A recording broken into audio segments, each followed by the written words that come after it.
మొత్తానికి power star Pawan Kalyan Harihara Veeramallu cinema అన్ని అడ్డంకులు దాటి మరికొన్ని గంటల్లో థియేటర్లోకి రాబోతోంది.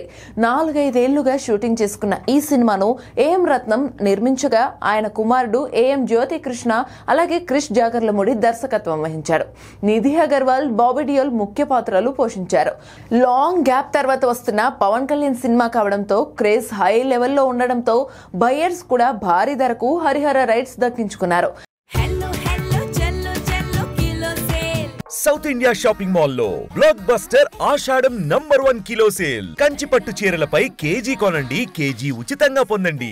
అన్ని రకాల వస్త్రాలపై సరికొత్త స్టాక్ తో up to 66% off. South India shopping mall, Telangana, Andhra Pradesh. తెలుగులో ఆంధ్ర ప్లస్ నైజాం మొత్తం కలిపి 103 కోట్ల వరకు బిజినెస్ జరిగింది. కర్ణాటక, రెస్ట్ ఆఫ్ ఇండియా 12.50 కోట్లు, అటు ఓవర్సీస్ 10 కోట్లు కలుపుకుని టోటల్ వరల్డ్ వైడ్ బిజినెస్ 126 కోట్లకు Harihara Veeramallu theatre rights deals close చేసుకున్నాయి. ఇక దీంతో ఈ సినిమా వరల్డ్ వైడ్ గా బ్రేక్ ఈవెన్ కావాలంటే 210 కోట్లకు పైగా గ్రాస్ కలెక్షన్లు రాబట్టాల్సి ఉంది. ప్రస్తుతం ఈ సినిమాకు ఉన్న బస్ చూస్తుంటే ఇది సింపుల్ టార్గెట్ లానే ఉంది. కేవలం ప్రీమియర్స్ తోనే 40 కోట్లు రాబట్టే ఛాన్స్ ఉంది. రిలీజ్ కు ముందు రోజే ఈ సినిమా ప్రీమియర్స్ భారీ ఎత్తున పడుతున్నాయి. కాబట్టి వీరమల్లుతో పవన్ భారీ ఓపెనింగ్స్ రాబట్టే ఛాన్స్ ఉంది.